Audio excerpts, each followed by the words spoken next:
Good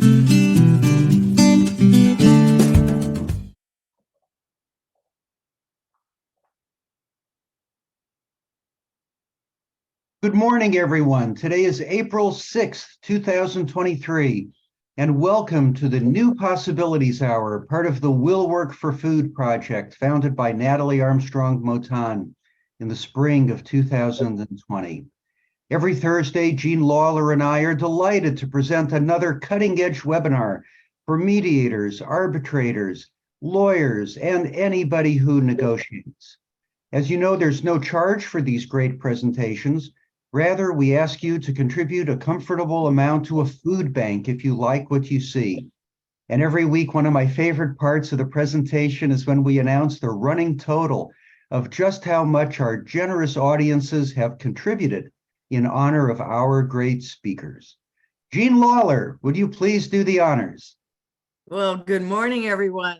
Good morning, Jeff and Natalie and Jennifer. It's great to be here today. Our total of donations, of which we have been told, and these are to food, these donations are, of course, to food banks around the world, $378,161.42. It just keeps growing exponentially. And thank you so much. Your generosity is amazing. And $400,000 is right in sight. So thank you so much, all. Fantastic, thank you. And we have another wonderful presentation coming up today with Jennifer Keller of the firm of Keller Anderle, LLP.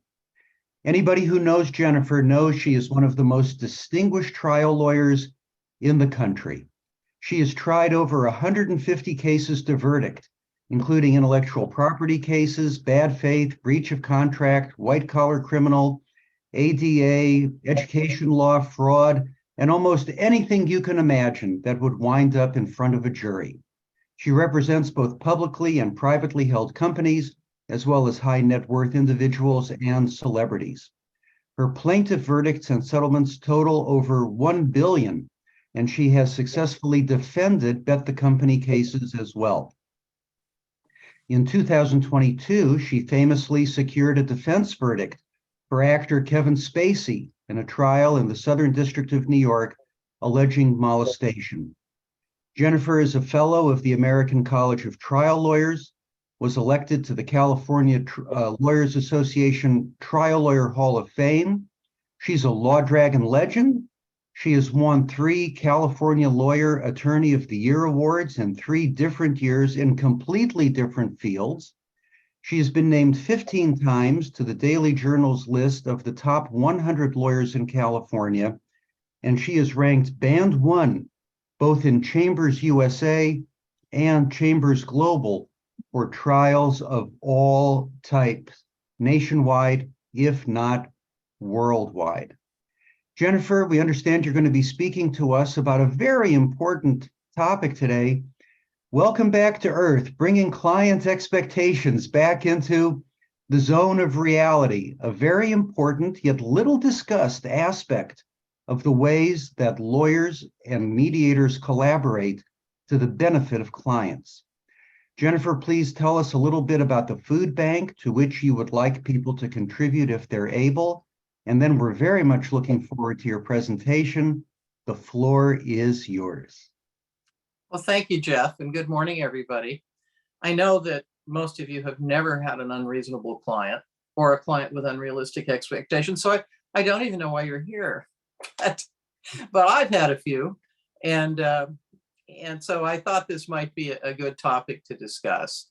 As far as the food bank, I'm asking you to donate today to the Second Harvest Food Bank, which is Orange County, California's largest food bank, and has served tens of thousands of clients over the years. And I know right now they're facing acute and critical shortages of food with the ending of various COVID era programs.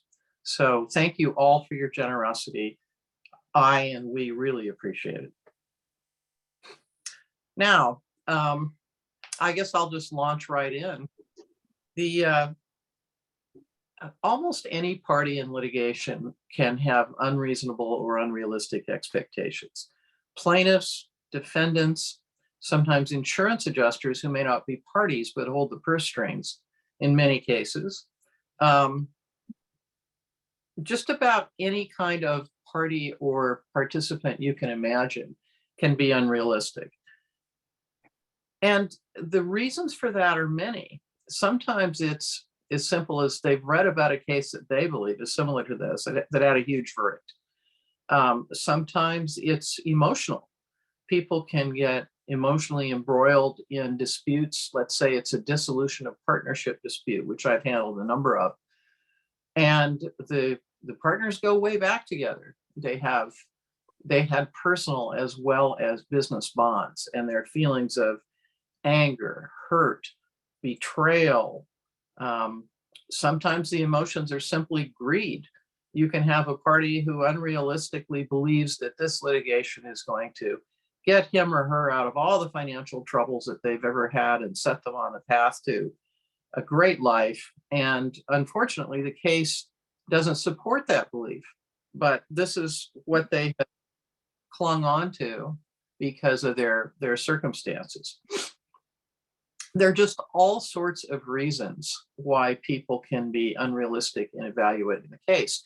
This also goes for corporate defendants or corporate plaintiffs. You sometimes will be talking with people in-house, and maybe the person closest to the case in-house gets it and understands the potential risks to the company, but maybe that person's boss, either in the legal department or higher up, does not. So one of the things that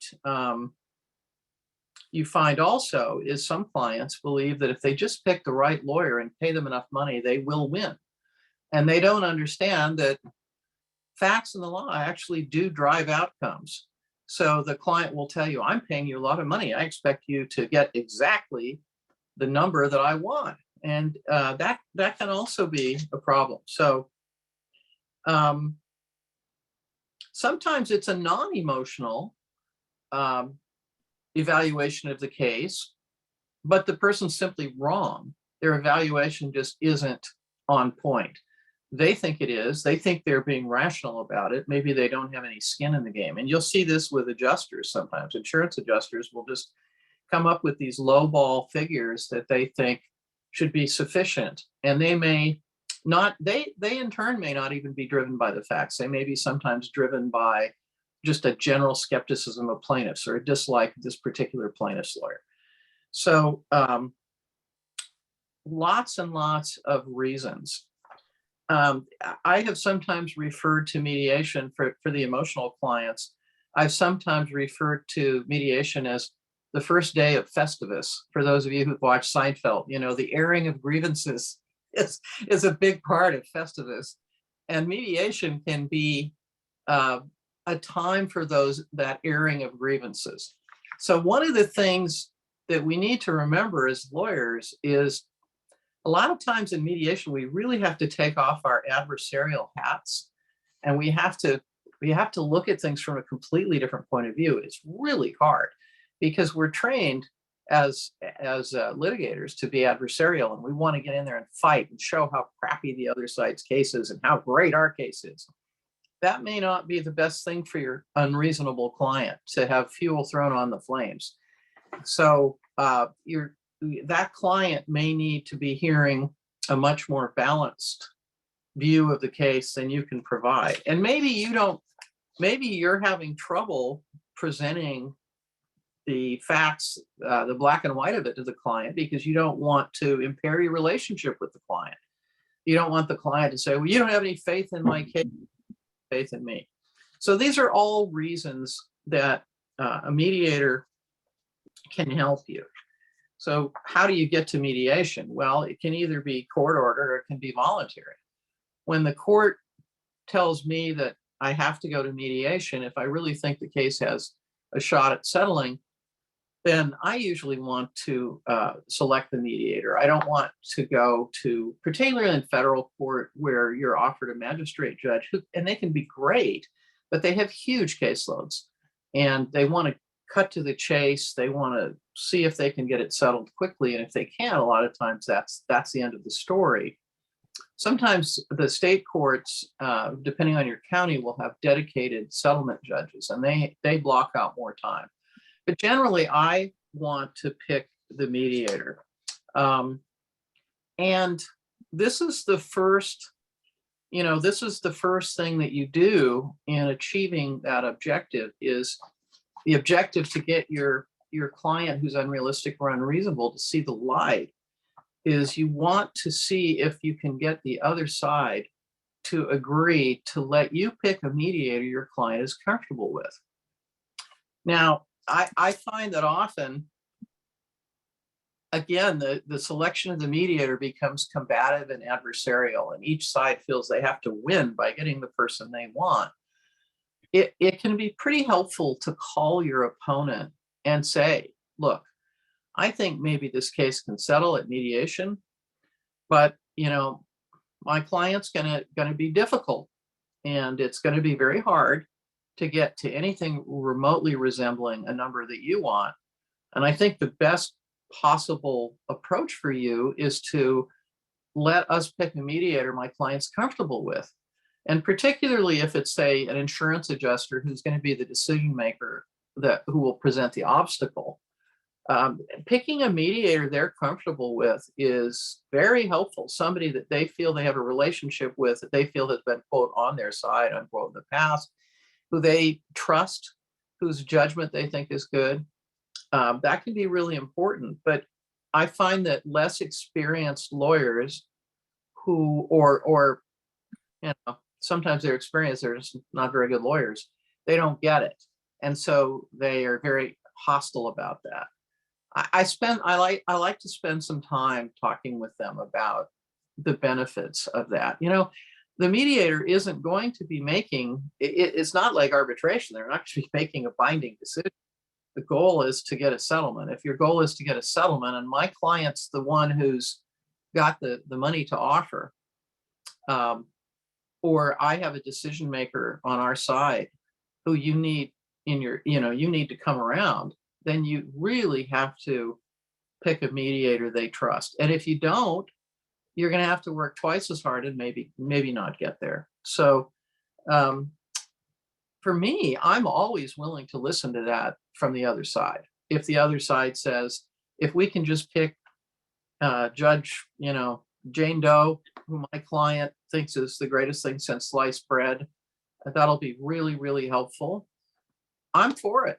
I don't say no, but it's hard. Like I said, it's hard to take off that adversarial hat. Now, one of the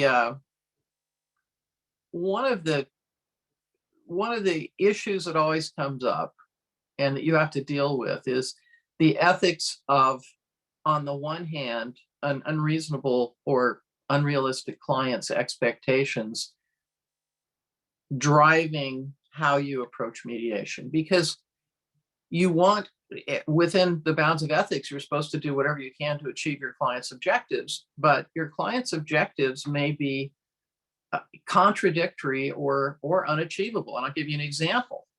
The client says, I've got to settle this. This thing is killing me. This litigation's killing me, but I'm not paying that bastard a dime.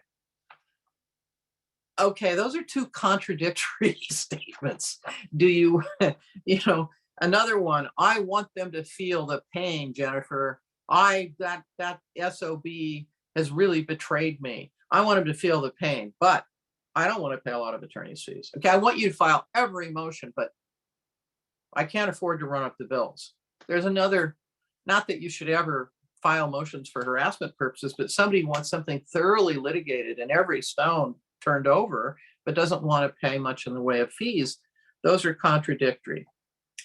Your in-house attorney for the company says, we've got to keep our legal spend down. We've got to keep our legal spend down. So here's your budget, and it's this very small budget. And we really need to settle this, but we can't pay more than X dollars. And it's just a figure that the case will never settle for. It's just not, the case is not going there. So, or you have you're defending, and the insurance adjuster is the obstacle. The insurance adjuster is just unreasonable. He understands what the case is about, but he's used to lowballing everybody. Maybe the plaintiff lawyers he's dealing with are constantly caving into his lowball offers, and you're not going to. So he may not be considering fully the cost of defense. He may not be fully considering the increasing danger of what are known in the trade as nuclear verdicts, these huge verdicts that we're seeing in many jurisdictions. So for all those people, mediation can educate the person blocking the settlement, lower the temperature, assist in making a rational decision. So again, I think the step number one is trying to get a mediator your client likes and trusts, if you can. If not, at least try to come up with a process where you're going to get somebody who you think is going to be able to approach your client with credibility. Now, there are times you have an individual client who's very, very emotional, and you really want a mediator who is an empathetic mediator, who you want a mediator who can feel their pain and can bond with them and can, whatever it is that they're was driving them, can understand that.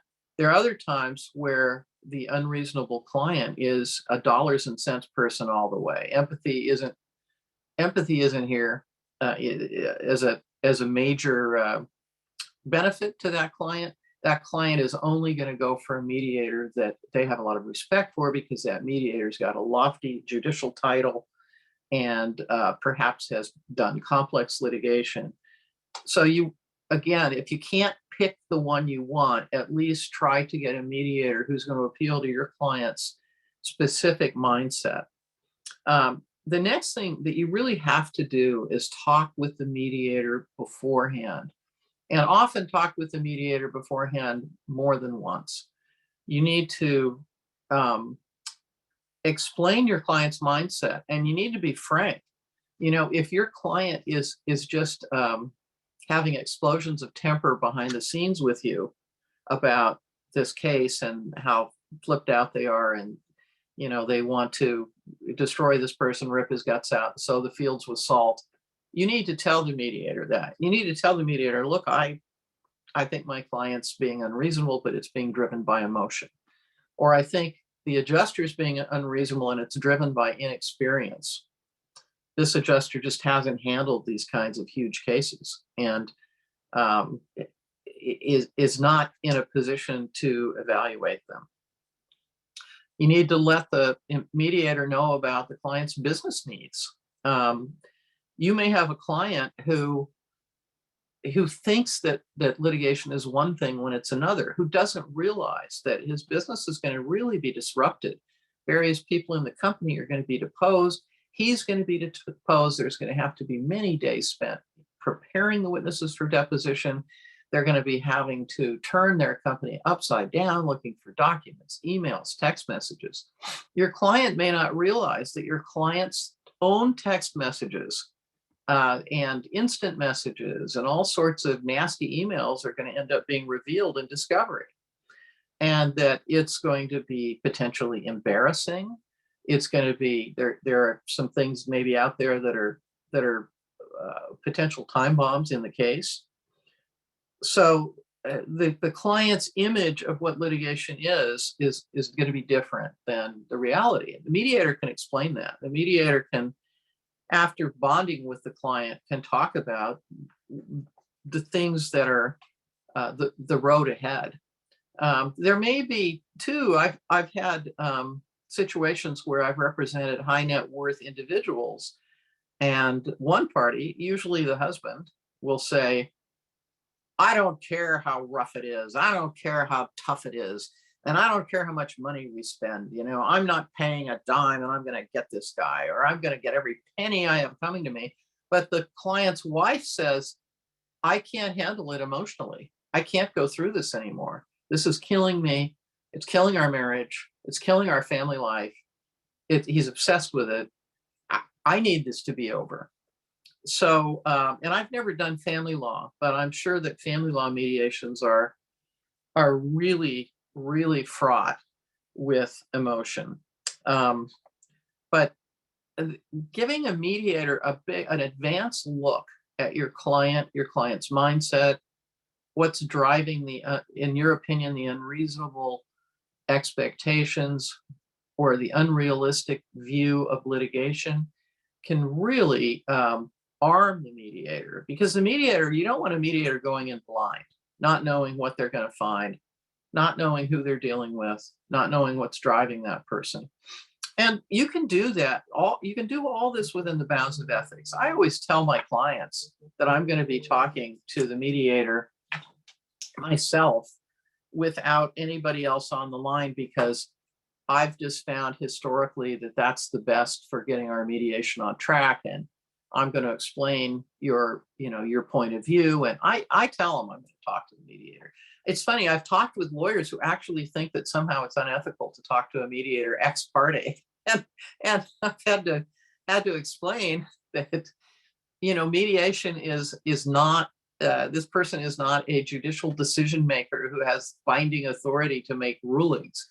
Ergo, there's nothing unethical about talking to your mediator in advance. And in fact, I really think it's almost like mediation malpractice not to do that. You're sending, you're not making the most efficient use of time, and you're not arming the mediator with the tools that the mediator needs. So I also think that, again, it's really, really hard to take off our advocate hats sometimes. But when you talk to the mediator, you need to tell the mediator the strengths of your case, but also the weaknesses. A good lawyer does not drink the Kool-Aid of his or her own position. She can see the weaknesses. She sees that where her opponent is going to try to exploit the weaknesses. And if it's early in the case, it's especially important, really, because these things are the landmines that are going to get stepped on as the litigation goes on. And if the mediator is able to explain to the client how that works and what's going to happen and what these weaknesses are, the client may really listen.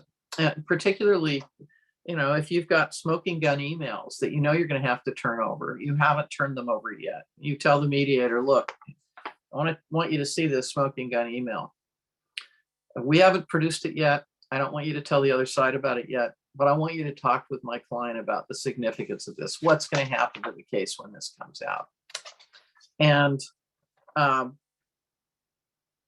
the other thing that you need to do is you need to explain to the mediator how you have gotten through to your client in the past.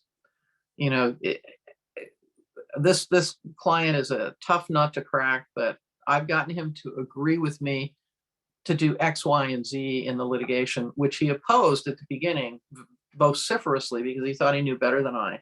But here's how I was able to bring him around. Here's how I was able to persuade him.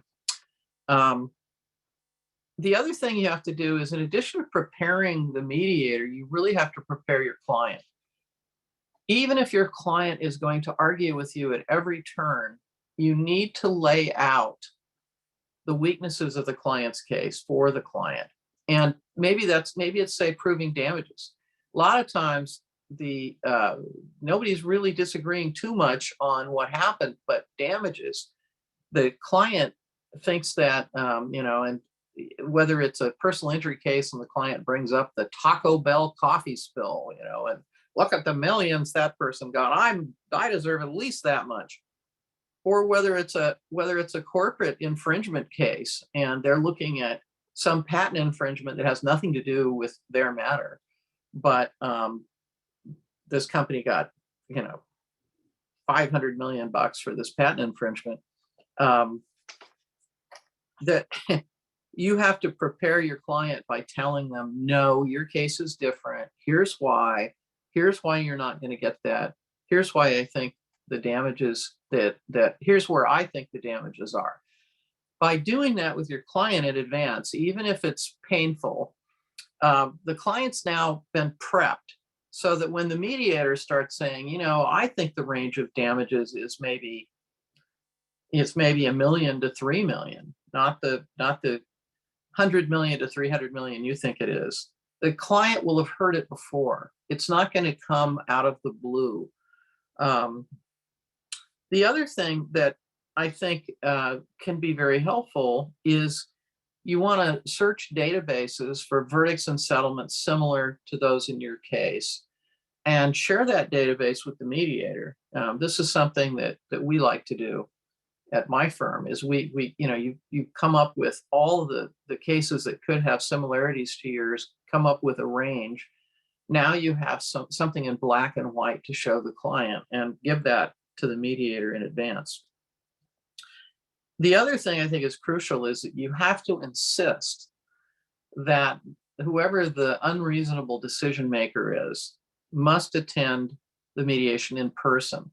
And we have a lot of Zoom mediations right now, and some of those can work. I mean, every once in a while you have a Zoom mediation that goes surprisingly well, and I've settled cases during them.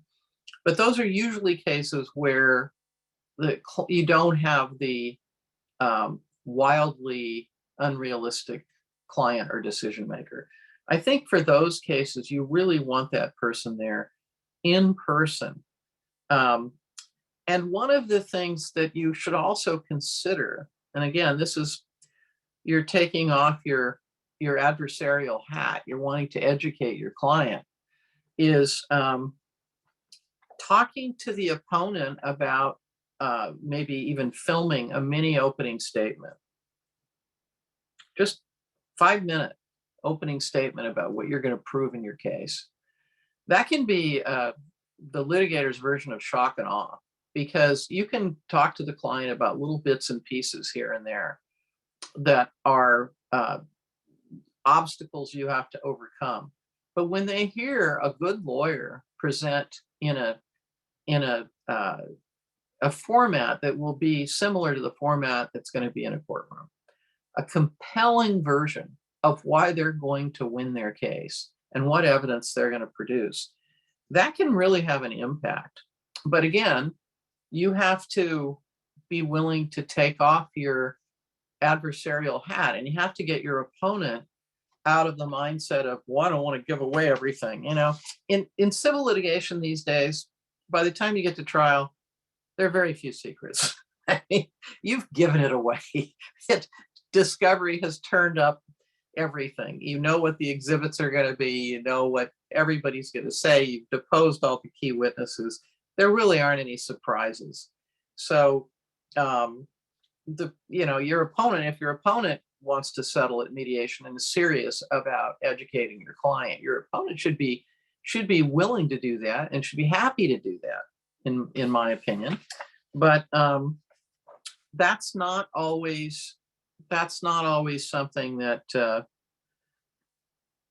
less experienced lawyers are willing to do. I find that the most experienced lawyers, really good trial lawyers, people who really trust trust themselves and are able to manage their clients and their clients' expectations, are usually willing to do that. And I guess, we're going to be doing some back and forth, Jeff and I will, and then taking some questions.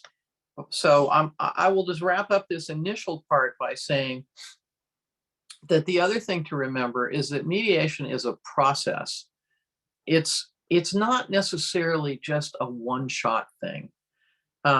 Sometimes when you're dealing with an unrealistic client or an unreasonable client, the first mediation session, which the client maybe thinks is going to be the only one, but you should think of as the first one, is the way that you're starting to educate the client. It may take a while for everything to sink in that the client has heard at the mediation, and it may take a while for the client to nurse the client's wounds, because they will be wounded, realizing that their case isn't perfect, that they're not going to get $1 billion, that they're not going to overnight be Elon Musk, that their company isn't going to recoup every penny of all their sunk costs and also get a huge amount of money in addition to that.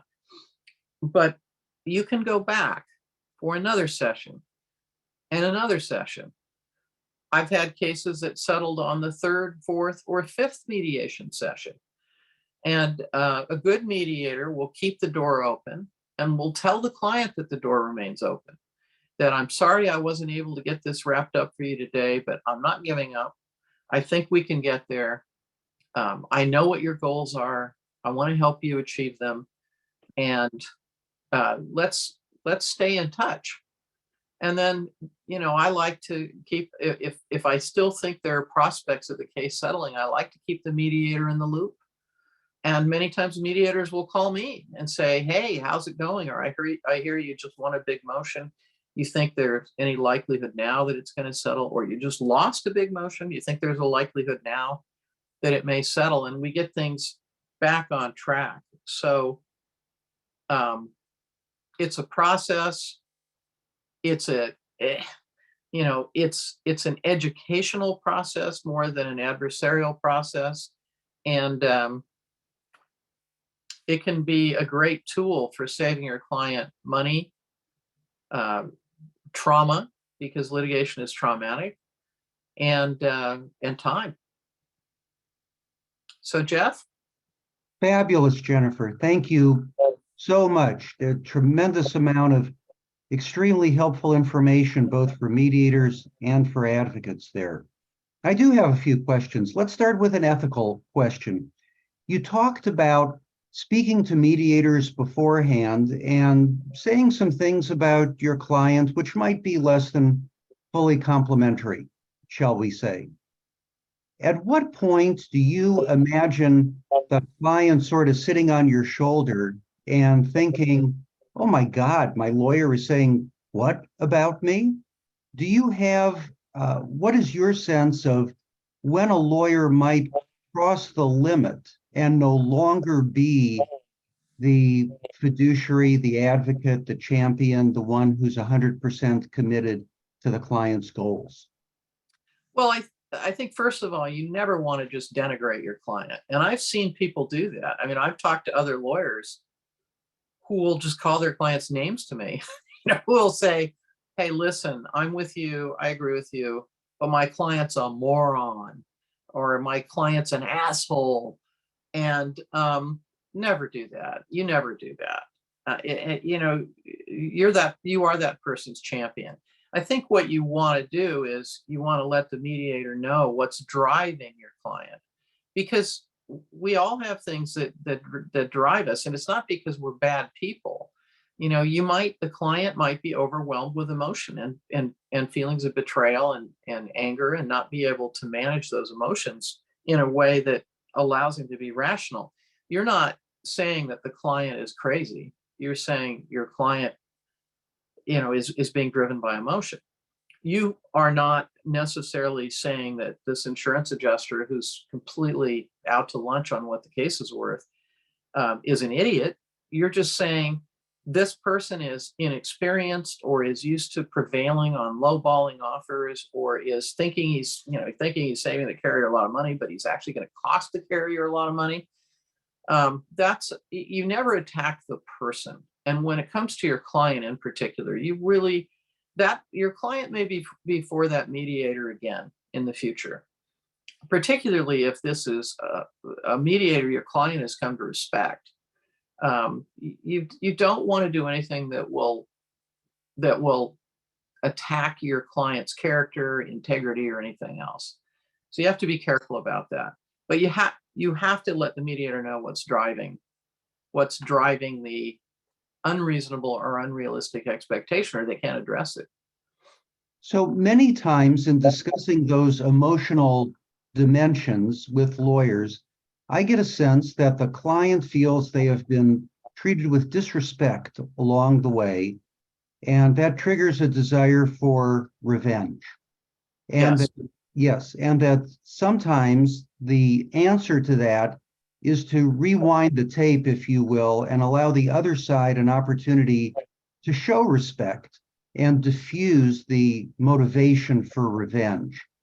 And that many times can be the client speaking during the mediation, perhaps in a joint session, and having the folks on the other side listen attentively, respectfully, taking the client seriously.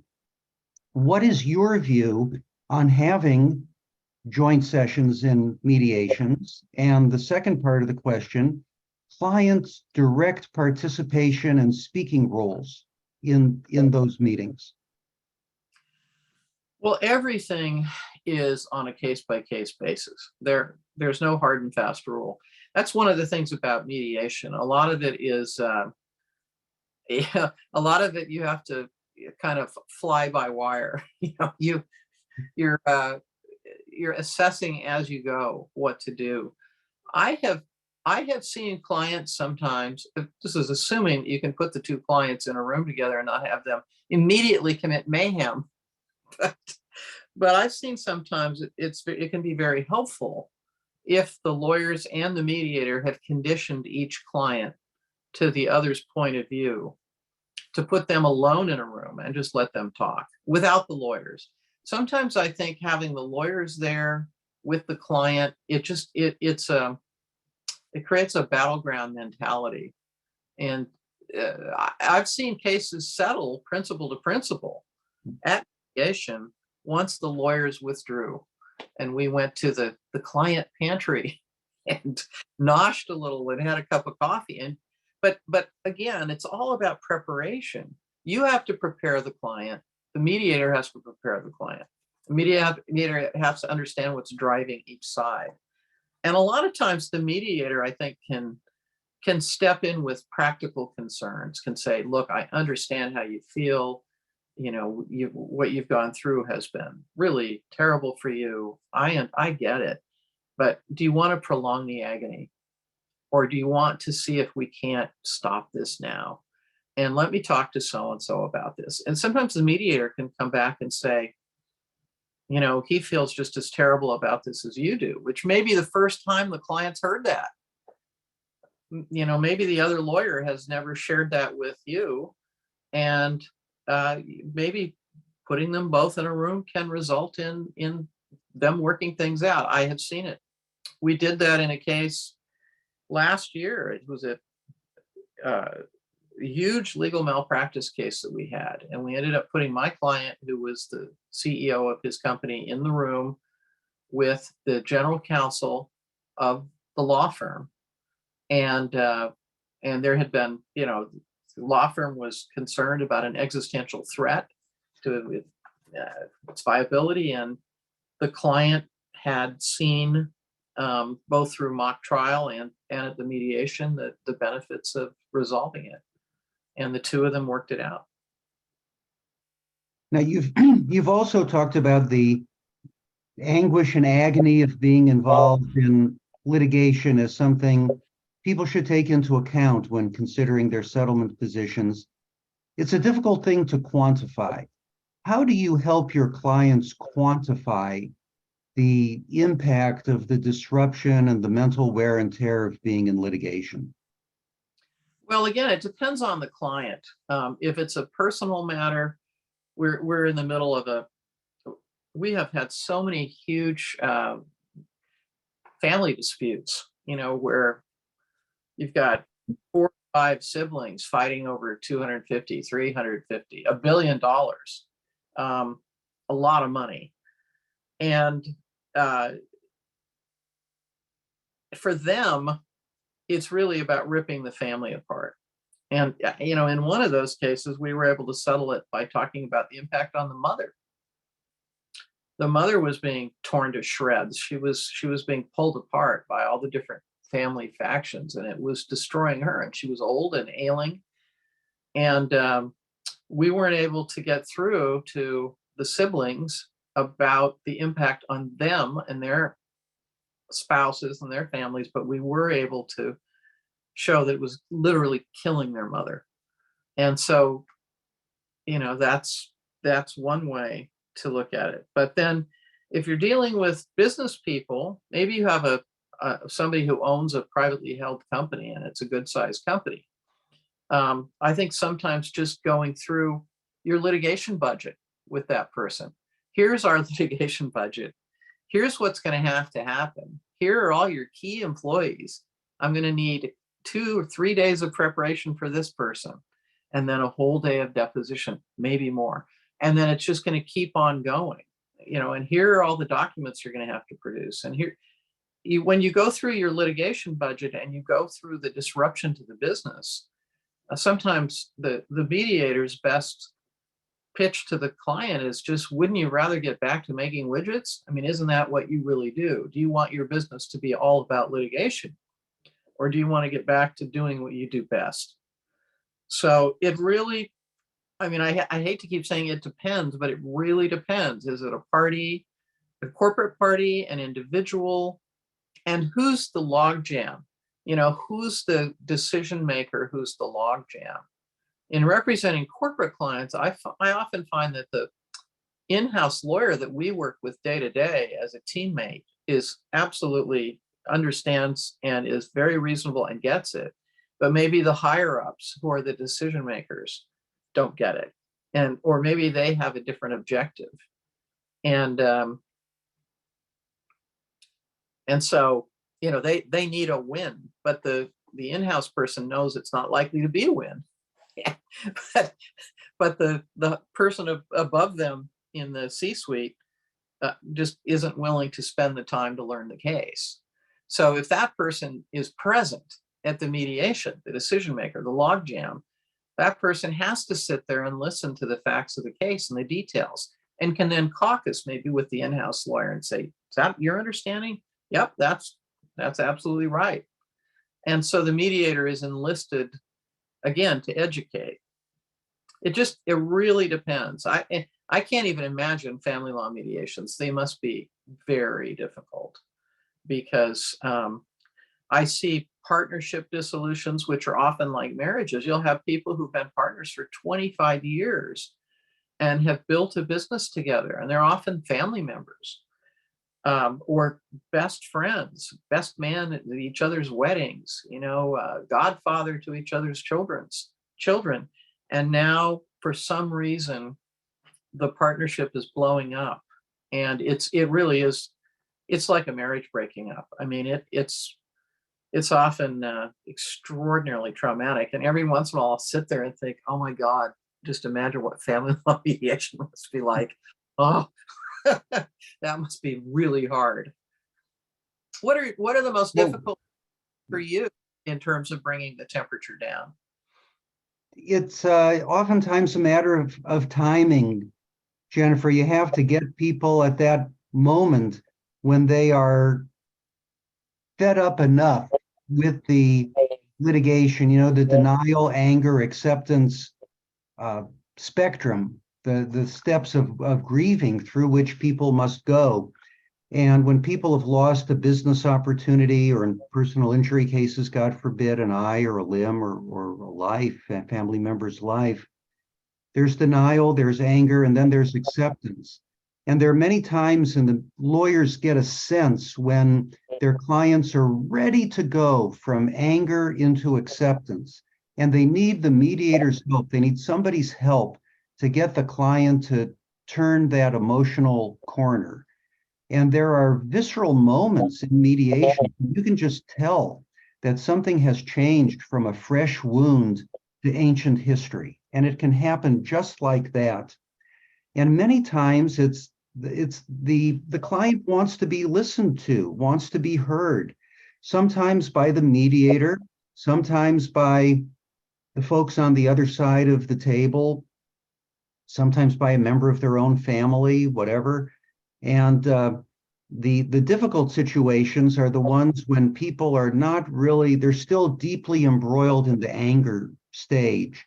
And you can't really use logic to combat somebody's emotional resistance to settlement. It's just, as you say, sometimes it's not the first session. That's just the airing of grievances day. Sometimes when I do a probate dispute, I say, oh yes, the first day we're going to hear about being seated at the wrong table at the cousin's wedding 20 years ago. And then the second day, we're going to hear about who gets the factory and who gets the business. And then on the third day, all the emotional residue comes down to grandma's ashtray or whatever. And we spend the third day talking about that. And many disputes follow that general pattern, the airing of the emotion, getting down to business, and then dealing with the residual emotions. Let me ask you a little different question, which is the question of mediators talking to clients outside the presence of lawyers. What is your view of that? If it's a mediator I like, know, and trust, I'm fine with it. Sometimes you're forced into mediation with mediators you really don't know and haven't developed a relationship with, and maybe don't get a warm, fuzzy feeling about. I might not be as inclined to do it, but with most good mediators, I don't have a problem with that, because again, I've prepared the mediator. I've told the mediator my point of view, my client's point of view. I've prepared the client. I've tried to get the client to understand what mediation's all about, what the benefits are, what the weaknesses of the client's case are, what he has to lose, the risk-benefit analysis. And and sometimes the client feels that he has to keep up. I know I keep saying he, and it can certainly be a she too. I had a very, very difficult client who, a she, who was every bit as intransigent as my most intransigent male clients. But sometimes they feel they almost have to keep up the same attitude in front of you that they've shown in the past. They feel that they would lose face with their own lawyer if they quit being as gung-ho and adversarial. And they feel like maybe the lawyer would lose some of the lawyer's sharpness if they back off at all.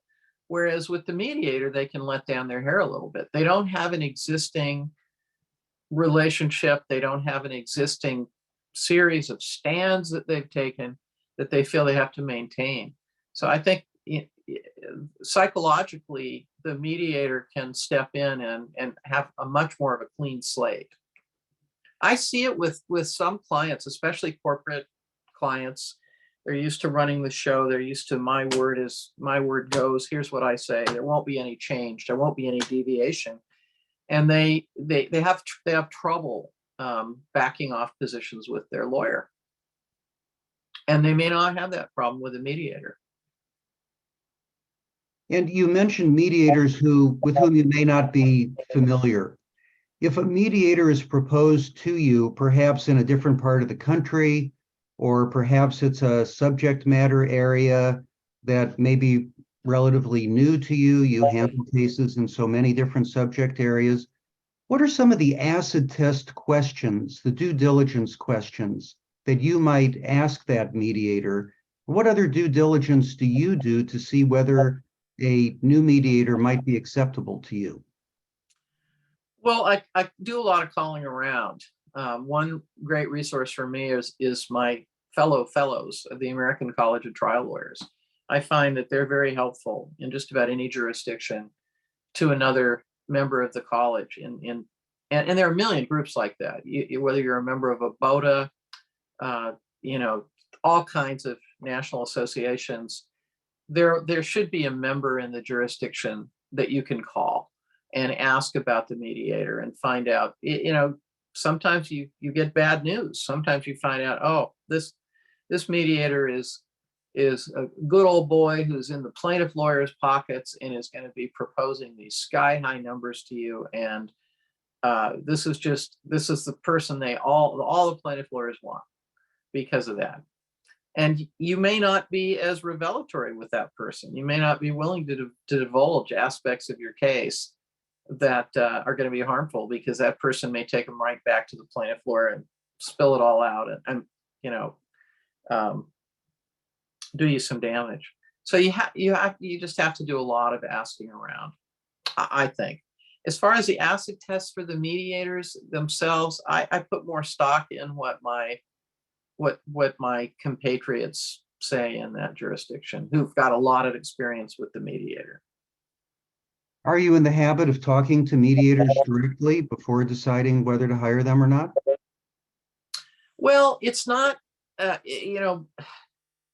it's not so much deciding whether to hire them most of the time. It's the two sides are proposing mediators to each other Mhm. and proposing a list. And if you can't resolve it, then either one of the neutral services like ADR or JAMS or Judicate West will make the decision, or sometimes the court will make the decision, and sometimes the court will order you to a specific person or to a specific judge in the court. So you don't always get to choose. But yeah, I sure I like to talk to people before we make a decision about hiring them. If I have that luxury of being able to make the pick, which Or at least screening people who may be on the other side's list. yeah, and what I find is that often with the best lawyers, we have common names on our lists. Mhm.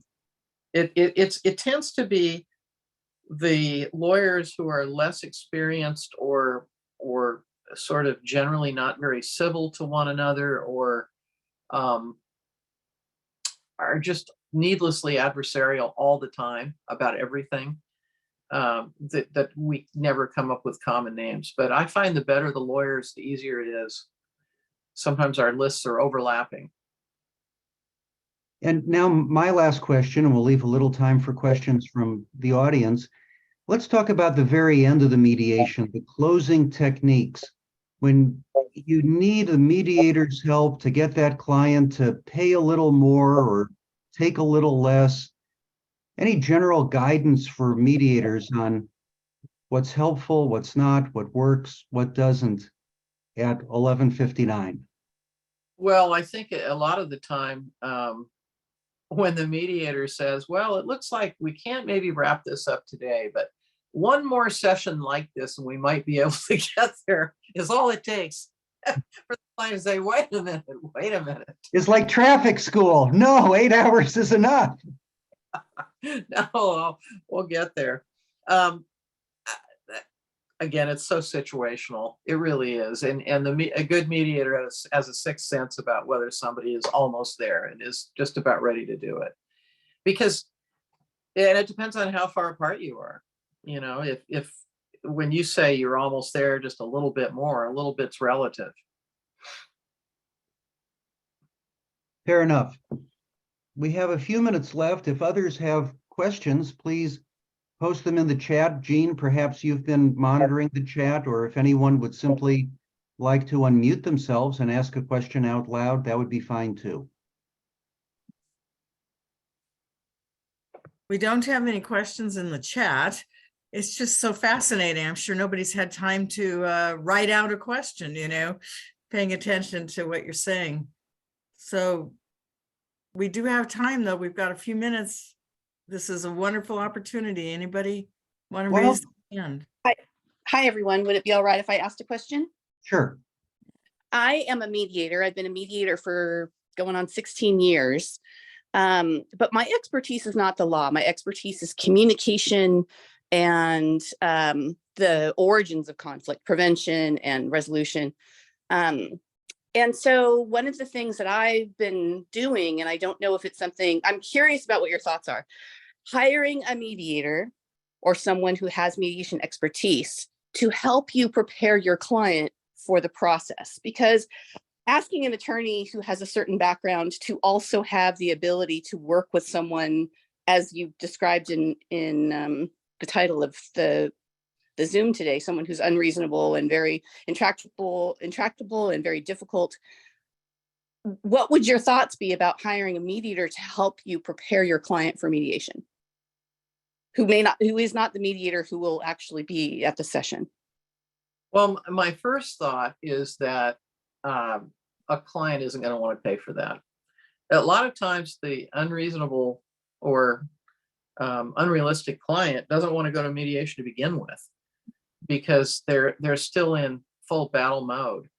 And getting them to go is often something that they have to do because the court requires it, and so that's what gets them in the door.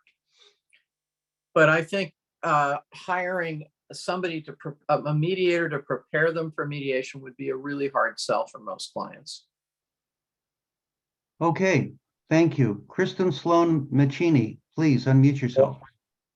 Hi, thank you, Jeff, and thank you, Jennifer. This has been really, really enlightening. I wonder if you could comment on any experiences that you may have had using bracketing. When I saw the topic of this conversation about unrealistic expectations, it occurred to me that some of the most difficult situations I found myself in were maybe folks were reasonable, but they were very far apart in their expectations about what they should gain from mediation. I just wondered if you'd use that successfully or unsuccessfully, or any comments you might like to have about that as a technique. That seems to be getting more and more popular with mediators, to try to use bracketing. The problem is, if they're far enough apart, you're never even going to get the same brackets. I mean, you're going to be fighting over that. So it's just it's another way of saying a range. Would you accept this range? Here's a range I propose. Well, here's the range we proposed. Is there, I haven't, it seems to be the latest thing, but I haven't found that it makes all that much difference. If the clients are way far apart, their brackets are going to be way far apart. Right. Okay, Thank you. There's a question in the chat from Andrew Nadolna. Andrew, who G and I and Andrew all do a lot of insurance work, and perhaps this stems from that experience. Any thoughts on what you do or what you've seen mediators do to reach the person who is unreasonable, but not in attendance? And many times, Jennifer, in insurance cases, we have these hybrid situations where some people may be on Zoom, insurance people from far away, 2-3 time zones away or farther, maybe on Zoom, and others are in the room. Any sense of how to deal with the unreasonable apparition?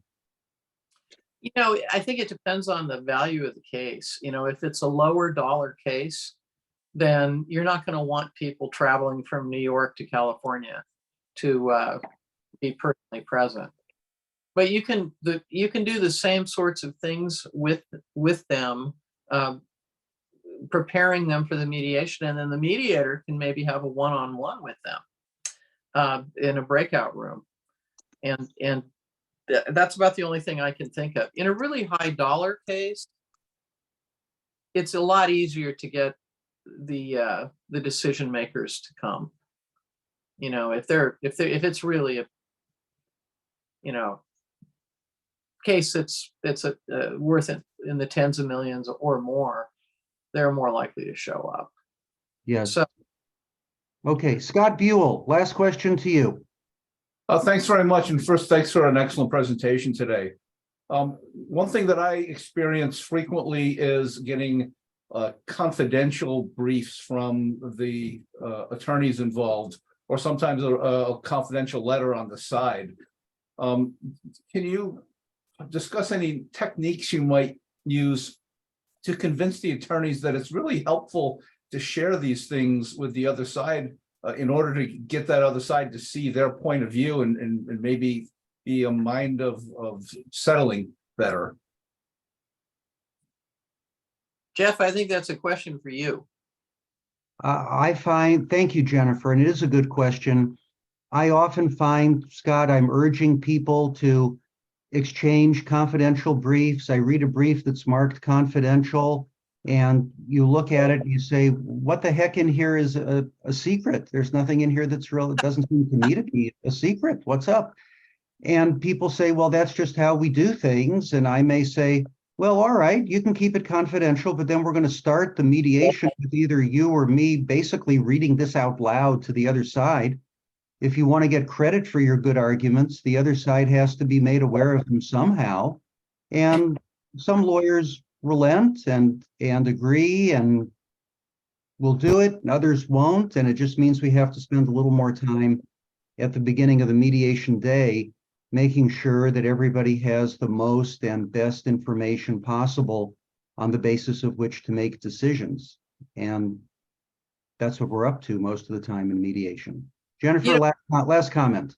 I was going to say you can do both. You can give a non-confidential brief to the mediator, and then you can maybe give a list of it. What it usually is you've got some dynamite impeachment that you're not willing to divulge at this point, but you can show the mediator, here are 2 or 3 things that we've got that are killers.